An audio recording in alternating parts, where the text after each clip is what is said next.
Is Europe at risk of a Japanese-style growth scenario at the moment, or will come?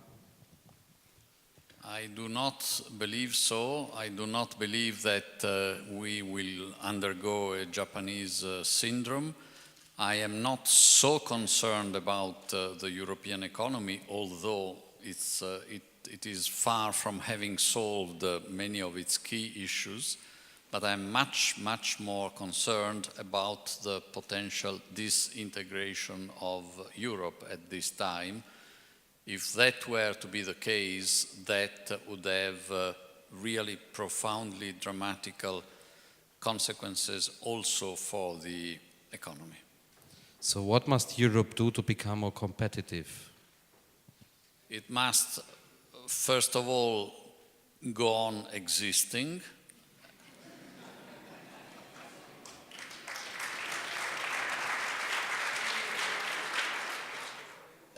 Which is far from something that we can take for granted now, but I'm really worried. And we all must see that with all the different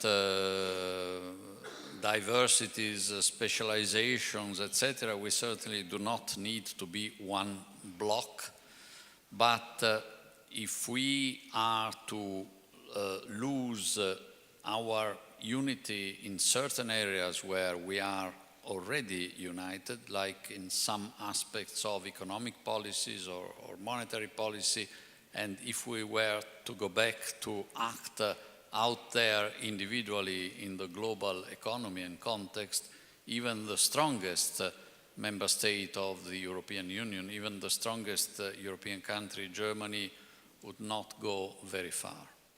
Dan Schechtman, how important is entrepreneurship for the future of Europe? For the future of Europe and for the future of the world, I believe that technological entrepreneurship is key to world peace and prosperity.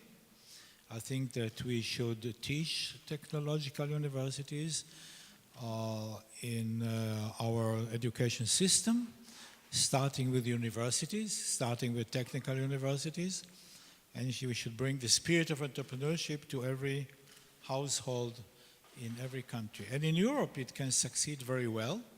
There are countries that are promoting it aggressively.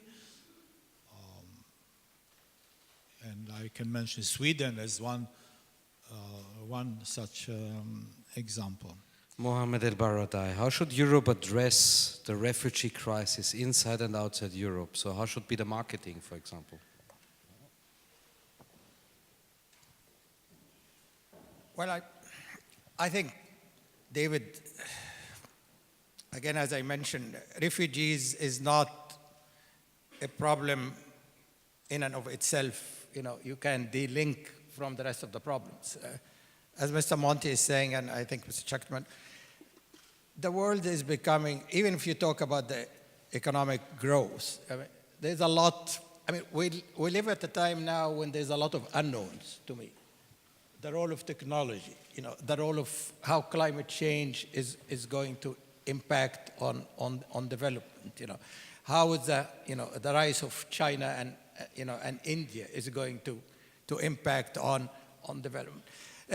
If you talk about, can you talk really about economic development without talking about political stability? How could you have economic development during the economics of war?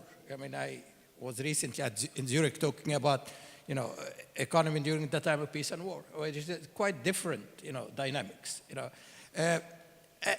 Refugees, again, refugees, I think if you want specifically refugees, one, you have to address it as a human problem, as a humane approach first, and you have to have a universal plan, a master plan, that is not only a European plan, it's a global plan.